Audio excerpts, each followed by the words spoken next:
traditional, super fun, and all about artisan cheese and more to melt your peaceful heart and toast your peaceful life. Coming to you from the Appalachian Mountains of southwestern Virginia, this is the Peaceful Heart Farmcast.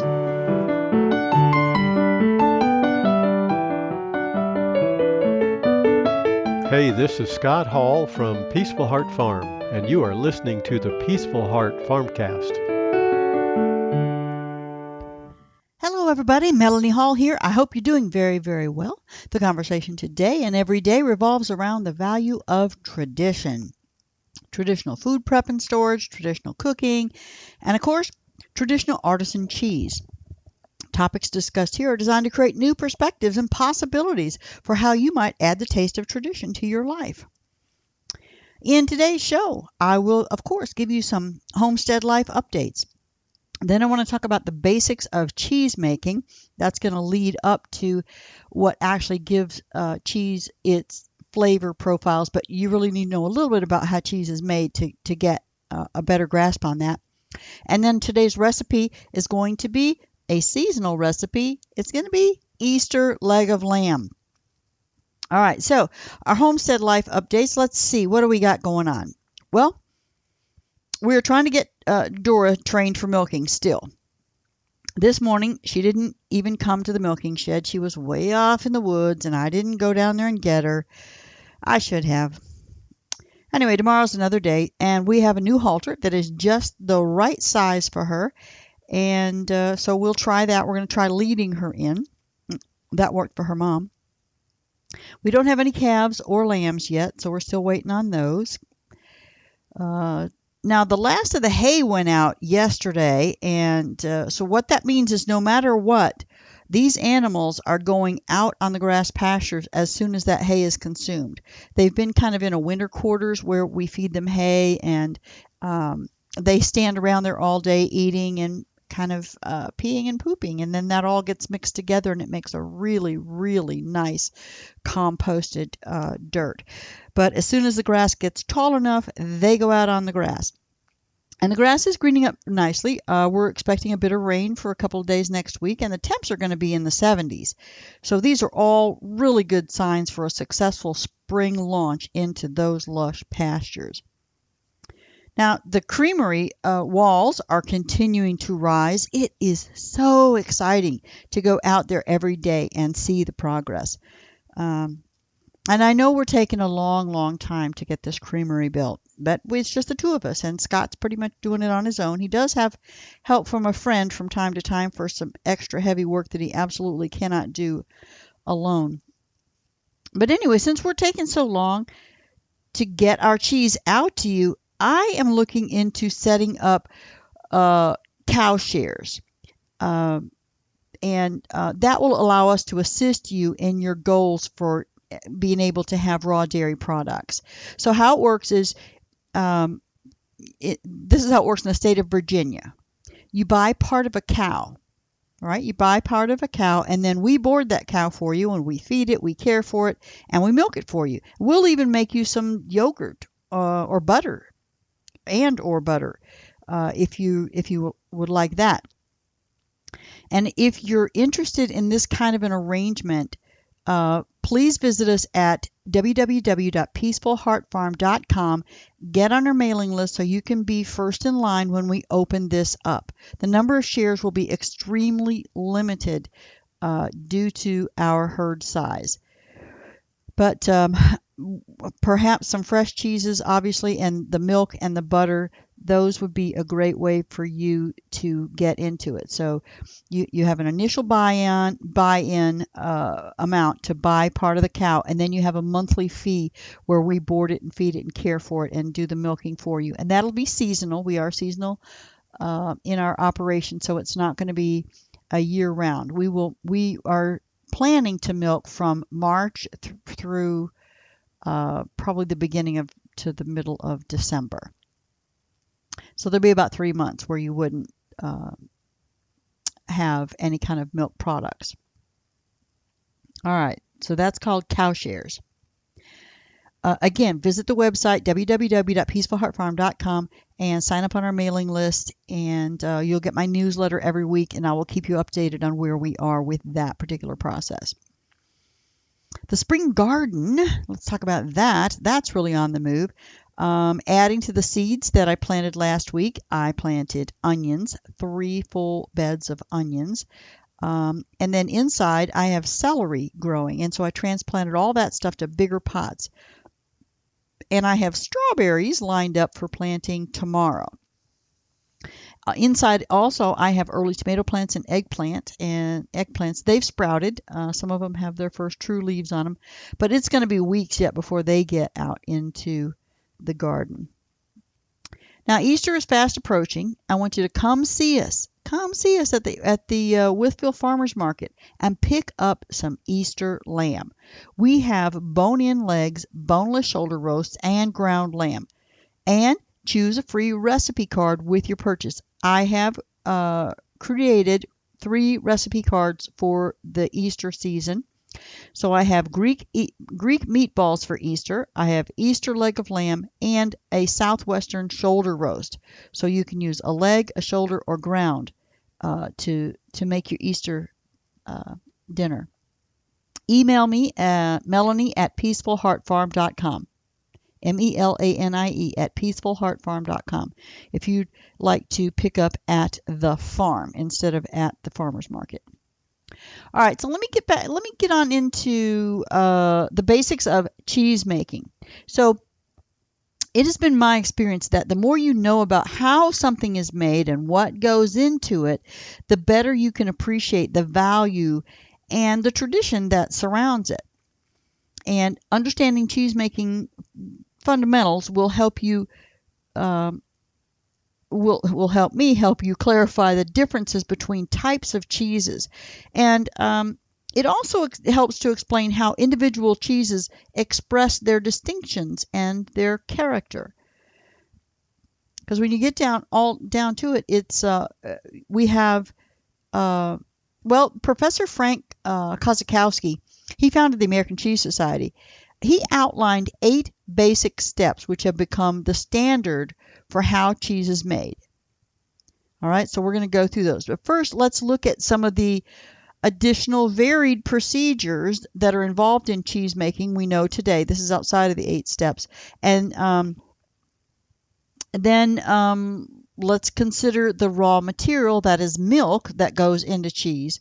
And then I will outline, from a layperson's perspective, Kozakowski's 8 basic steps in making cheese. All right, so let's talk about some cheese developments. From a historical viewpoint, each of the historical steps represents one step in a series of technological advances.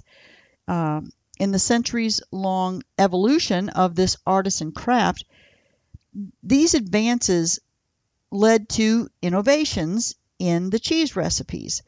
They added complexity. They created distinctions and defined the various modern cheese types that we have. So the first step, acidification of milk, remains the basis for all cheeses. In fact, some still don't require much more than that. Go back and take a look at that lemon cheese recipe in the History of Cheese episode, or the creme fraiche recipe that was in the Why Normandy Cows episode. And the links will be in the show notes. So those, again, acidification, it goes through all the 8 steps, but some of them are really, really simple. Prehistoric fresh cheeses they were not all that far removed from today's, like sour cream, clotted cream, or quark. These eventually evolved into something that resembles like a basic farmer's cheese, also known as white cheese, or a queso blanco or queso fresco. So white cheese, fresh cheese. That's pretty common today. After simple souring to make those fresh cheeses, the next big step is the coagulation of milk to form curds, which is generally done via the proteolytic enzymes contained in rennet from the stomachs of young ruminant animals. That's the very substances that help the young sucklings break down the proteins and digest their mother's milk. So you could say that the discovery of the use of rennet started modern cheesemaking because it opened the door to adding the curing and the aging steps.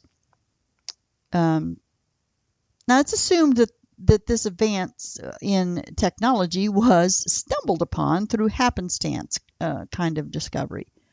I've talked about this in previous episodes. Like some clever shepherd used an animal stomach to transport milk, and then, they noticed that the milk ended up in this large lump with lots of water around it, and it tasted pretty good, and it lasted longer before souring beyond recognition. So shepherds may have been the ones to develop a useful procedure for preserving milk in a tasty, transportable form. Voila, modern cheese was born. Now, further developments beginning in Roman times and extending into the Industrial Revolution of the 18th and 19th centuries included more extensive draining as well as cooking and pressing, molding, milling, and salting. These procedures resulted in harder cheeses that can be aged, stored, and or transported. And that certainly opened the door to a major food staple and commodity for trade once it became shelf stable. These advances also posted logistical challenges, and they required the invention and manufacture of mechanical devices. So you have vats, and you have baskets or colanders, pots, kettles, knives, and then you have efficient cutting and cooking and draining tools. So all of these things have developed over time, step by step. And let's look at some of the cheeses that came out of these basic developmental steps. So first of all, you had large format commodity types of cheeses. First, you had just the fresh cheese that we just talked about. But then you get into these large commodity cheeses. So by Roman times, cheesemakers had established procedures for making hard cheeses. These cheeses were larger. They utilized rennet coagulation, and they used cooking, pressing, and salting. They developed a procedure to make the rennet. They would either dry the young ruminant stomachs and cut them into strips and then add a strip to the milk, or they would stir in a rennet solution that was made with brine by brining the stomach. Now, so those were the larger hard cheeses. Blue cheeses. So encouraging blue molds to ripen cheeses, such as Roquefort, that dates back to pre-Roman times. The Roquefort recipe of today, which includes propagating the molds in large loaves of bread specifically baked for that purpose, was codified over 300 years ago. Now let's look at smoking. Ancient artisan cheesemakers often lived in mountain huts, and to keep themselves warm, to dispel flies, and to dry their cheeses, they built fires inside the hut. And as a result, their cheeses would acquire pleasant, smoky flavors. All right, so there you have the origination of smoking. Now, what about mixed milk cheeses? Small family farms would make the young cheeses for their own consumption from the milk that they didn't drink. These small operations, they might only have 1 or 2 cows, a few sheep, a goat. Not enough of one species to fill the cheese-making vat. So they blended the milk, and delicious results evolved. What about leaf wrapping? Soft and semi-soft primordial type cheeses were often used as currency and sometimes brought to market. For this, they needed protection, so they were wrapped in leaves. Lo and behold, this technique also offered some nice flavor benefits. So today, you got cheese wrapped in grapevine leaves, and as well as others, and that marks this ancient method.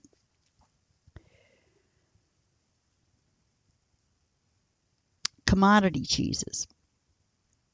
Among the cheese-making steps, beginning in the 16th and early 17th centuries, so 15 and 1600s, was partial skimming of the cream. You're removing the cream to make butter, and that created cheese-making milk that underwent higher and more rapid acidification. So this was the first step towards bigger, harder, lower moisture cheeses. Those large commodity cheeses that can be saved for a long time can be transported over long distances and used for at markets. So further steps in making these, you have scalding, pressing, cheddaring, salting the curds themselves as opposed to an external salting commonly that's used in fresh cheeses. All right, now we have, how about some early vegetarian cheeses? Sephardic Jews in Iberia, that's western Spain, eastern Portugal, they invented, or at least they advanced, the practice of using plant coagulation. So that's thistle renneting of curds to make cheeses that would be proper for their kosher diet. And that began about 1,500 years ago. So today we use a rennet. A vegetable rennet is made from thistle.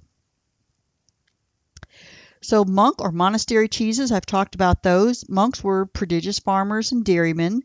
And they also developed fermented brewed drinks such as abbey ales, which they often used to wash their cheeses. So then you have washed rind cheeses that began to evolve about 1,500 years ago with the gradual spread of Christianity and construction of these monasteries across Europe. Munster is an example of a modern descendant of the medium-sized, semi-soft luxury cheeses, which still maintain their traditional form. Bloomy rind cheeses, those are the brie and camembert types. So they've got that nice white mold growing on the surface of the rind. They're made with creamy, rich milk that's acidified overnight. It's gently ladled into draining and shaping forms, and it has molds in it that ripen on the surface. This has likely been produced in rustic versions since at least late medieval times. They originated in the Ile-de-France region, not far from Paris, and in nearby Normandy. Again, I talked about that a little bit when I talked about the Normandy cows. All right, so those are some of the basic development of basic types of cheeses. Now, what's in cheese? Now, since cheese is essentially concentrated preserved milk with some salt added, in order to answer this question, we need to take a step back and answer a more fundamental one. What's in milk? The solid content of milk, the milk solids, approximately 12.5% in cows to about 19% in sheep. It's the principal solids in these milks are the protein casein, there's the sugar, lactose, and butterfat. So you've got the macros there. You've got protein, you've got fat, you've got carbohydrate. All of which are dispersed or emulsified in water. The fact that all of the solids in the milk are not dissolved, but rather they float in like little self-contained units within an emulsion is what makes cheese making possible. It supports the separation of the milk solid curds from the watery whey. Vitamins and minerals are an important part of milk's composition. Milk contains the vitamins A, B1, 2, 3, 6, and 12, D, E, and K. All of these and the minerals account for less than 1% of milk's total volume. However, they are significant nutrients. Minerals also contribute flavor and texture to the cheese. The principal minerals in milk are calcium and phosphorus, And it also contains sodium, potassium, and magnesium, as well as trace elements including zinc, iron, manganese, and copper. Lots of nutrition in the milk, and that's why your cheese is so nutritious as well. You also have variability in milk composition. So let me talk a little bit about that. We talked about the consistency of it. Let's talk about the variability. So you have different species that have different breeding lactation cycles. So the sheep, goats, cows, other animals that are milked, they have different breeding and lactation cycles. And that's determined by their gestation periods and their expected ranges for weaning. So cows can milk for about a year, as an example, and then goats, 5 months, 6 months, 7 months, they don't milk nearly as long as a cow because they can wean earlier. And this is the main reason that most traditional cheeses are not made year-round. The animal simply does not naturally produce milk year-round. A cow will produce milk for about a year at a time, but they have to have a calf every year to continue to produce milk, and you do not want to have them continuing to produce a lot of milk while they're growing that calf. So usually 3 months the cow would be dry. The last 3 months, the last trimester of their pregnancy, they would not have that added burden of producing a lot of milk. Now, another crucial factor in determining milk composition is what's called terroir. It's all the components of environment and geography, the water and the feed. The water will affect the milk and the cheese character on 2 counts. First, via the ground or the meltwater, which irrigates the animals' plant foods, and then second, via the drinking water that's given to the animals. So we have good well water here, and of course we get lots of good rain. So both of those things are providing a specific terroir to the milk that our cows produce. So whatever local traits that water possesses, the certain mineral flavors, for example, those are likely to show up in a cheese. And then what the animals eat will also determine the taste of the milk and the cheese. The fundamental contrast between a diet of dry feed in the winter and pasture plants in the summer.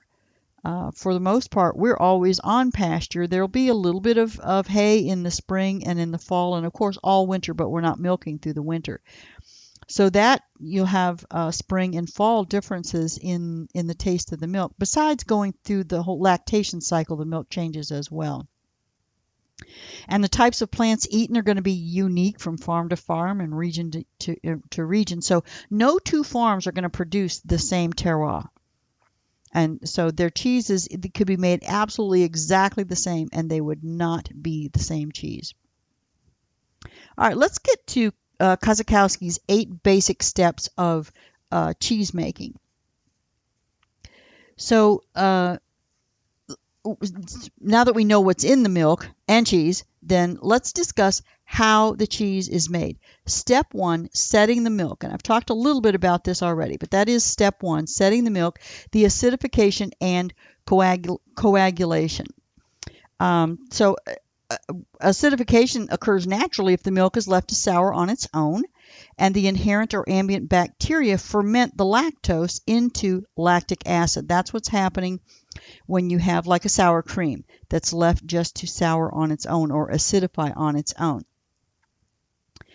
So cheesemakers would normally add bacterial starter cultures to jumpstart that progress. And so there are different cultures. I'm not going to get into the cultures at this point, but you have a lot of different cultures that go in there that start the cheese making process. And that's going to, when you're adding cultures, you're going to dramatically change the end product of the cheese. Coagulation is considered first among the microbiological miracles without which cheese as we know it would not exist. It's a natural chemical reaction. It transforms that fresh liquid milk into one of the world's most delicious solids. Coagulation makes one giant curd. All right, so that leads us to step 2. We've acidified the milk. We might have added some cultures to help that acidification in a specific way, and then we coagulated it into one big curd. So that's step 1. Step 2 is cutting the curds. Once the milk has coagulated into that giant smooth curd, it's going to naturally begin to contract and expel the whey. And that whey consists mostly of water. The technical term for this process is syneresis. And the more surface area that the curds have, the more syneresis will occur. This means that the more the curds are cut, that is, the smaller the pieces, the less moisture they will retain. To produce a softer cheese with higher moisture content, the curds will be left larger. Whereas for a harder cheese with less moisture, then you're going to cut them smaller. So it will begin to break down on its own, but you want to cut it into a specific size that you want it, depending on, again, the kind of cheese that you're going to make. Step 3 is cooking and holding. Now, this third basic step involves some amount of heating or cooking of the curds, as well as a holding period during which they're left to sit in the vat while the effects of acidification and cutting, if applicable, and heating proceed. Timing here is crucial. The time and temperature of cooking is adjusted according to the composition of the milk and the nature of the curds. The smaller the particles, for example, the hotter they will get. Curds, again, intended to become softer, higher moisture, like a bloomy rind cheese such as Camembert, they're going to undergo relatively mild heating and a gradual cooling and resting period with little or no stirring. You're not even disturbing it much. So semi-soft might require slightly more heating and some more gentle stirring. And then the curds for harder cheeses are cooked. And that is, they're heated to higher temperatures and they're also stirred more. And that's, again, you're going to pull out more whey. The more you handle it, the more whey is going to come out of it. Step 4, dipping and draining. Curds are transferred usually by way of a scoop or a ladle to some sort of draining receptacle or a mold. Draining vessels, they're usually some form of a basket or colander, but occasionally a large cheesecloth bag is used. A plain circular hoop sometimes is used. At this point, the cheese-making milk has separated into a whitish or cream-colored curd and greenish or yellowish whey. All right, so we're separating the curds from the whey and draining. Step 5 is knitting the curd or curd fusion. During this stage, the curd particles fuse together into a uniform body. Remember, we cut them up into little bitty pieces, but they begin to fuse together and they're going to attain a distinct consistency depending on the recipe and the eventual cheese type goal. The knitting can occur in the vat. It can be in the draining vessel, such as, again, the hoop, a mold, or a basket, or in a press where weight is applied. So that's knitting that curd together. Step 6 is the pressing, and this step takes anywhere from a few hours to a few days, and sometimes it just involves hanging the cheese up and it's its own self-pressure. It's designed to exert varying degrees of pressure to achieve the desired moisture content, the density, and the texture of the cheese. A soft and semi-soft cheeses, bloomy or washed rind cheeses, they're drained gradually. So they'll be in a bag or in their molds, and they don't really have external pressure put on them. But a harder type, they're going to have weights put on top of them, or pressure that's going to be applied by various devices. And how much pressure is applied and for how long helps determine moisture content, again, density, texture, right? So it's all about moisture content, density, texture, once you get to separating the whey out. Now, step 7 is salting. Salt is a main ingredient in cheese, not only for taste, but for moisture reduction and control of bacteria and molds. Salt can be applied in two ways. It can be dry or wet. So dry salting, that's going to occur either before or after pressing. So if it's before pressing, the salt is sprinkled in and on the curd mass, where it begins to exert its effect on the development of the cheese more immediately. So that's before you actually are starting that knitting and pressing process. And if it's after it's pressed and it's into its form, then you'll have a sprinkle or rub it on the surface as it's about to go into the aging process. So it's you would do a camembert would be done that way. Wet salting is properly referred to as brining. For this technique, cheeses are immersed in a saltwater solution for anywhere from several hours to several days. Brining recipes and brining procedures vary, and they have subtle yet significant effects on the final results. Now, washed rind cheeses have brine, among other things, that are actually rubbed onto them during the aging. All right, so they have the brine, but then they have other solutions that go onto them, and that's where you get that washed rind. Step 8 is special treatments and curing. This step, a series of treatments, many of them optional, marks the end of the active phase, the formation process, and the beginning of ripening. Curds are now cheese, but they have a long way to go before they become great cheese. Their traits have been etched, but their true character has yet to emerge. Curing is a term to describe treatments introduced for desired effects during agings. These might include rubbings or brushings or sprayings. Remember, the leaves, you could wrap them in leaves or bark, wrapping in cloth, regular turnings. All of these are part of ensuring that the final stages of that cheese, or that cheese, comes out perfectly the way that you want it. All right, that's it. That's it for the steps in cheese making. Even the simplest cheese goes through all 8 of these steps, from a fresh lemon cheese created in a matter of hours to a 2-year or more aged cheese such as our Dutch-style Ararat Legend. It is the variations along the way that create each unique cheese flavor profile. In the next podcast, I want to talk about cheese flavor, what it is and where it comes from. And I hope with these basics, you'll be able to follow along more easily with that discussion, because I'll talk about these different areas. All right, let's get to today's recipe. Easter is fast approaching. Today I'm presenting a recipe for creating the centerpiece for that great traditional Easter dinner. All right, Easter leg of lamb. Sounds big and complicated. It is big usually, but it's not really complicated. The Easter lamb, it may be what's on the menu for your big family dinner. It is a tradition that goes back to ancient times, and because sheep adapt well to a variety of climates and they're raised the world over, you've got many recipes that span the globe. Let me give some examples. In Argentina, whole young lambs are cooked close to smoky, glowing wood embers. In Italy, legs are coated with garlic, herbs, and breadcrumbs and slowly roasted.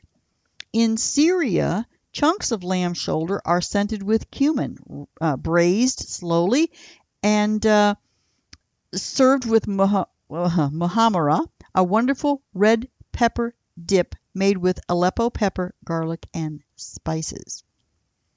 All right, to start and continue your family tradition, here's how to make that special Easter leg of lamb entree.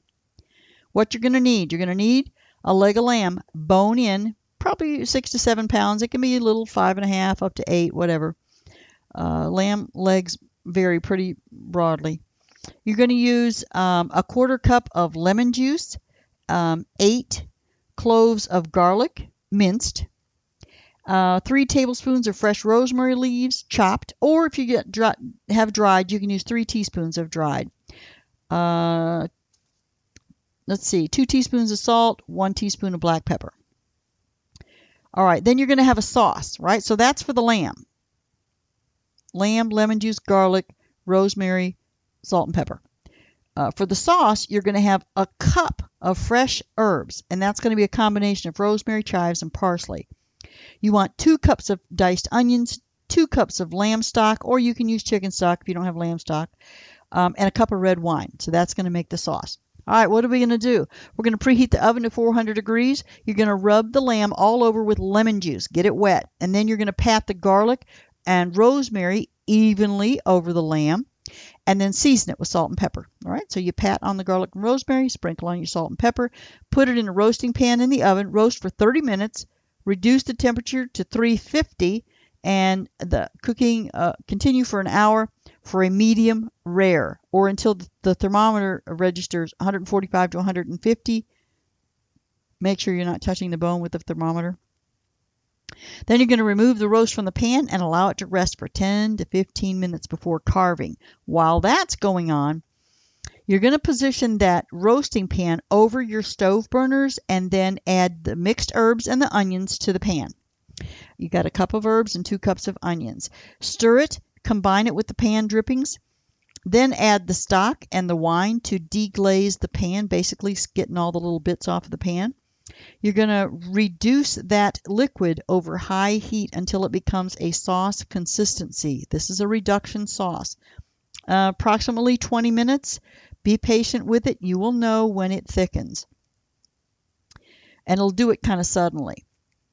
Then you're going to slice the lamb and serve it with the sauce dribbled over the top. It is amazing. And I know reduction sauce might sound a little complicated. The name sounds a little complicated, but I guarantee you that if you give it a try, you will see just how easy it is to make. You'll be off and running in lots of other areas with that new skill. There are lots of places you can use a reduction sauce.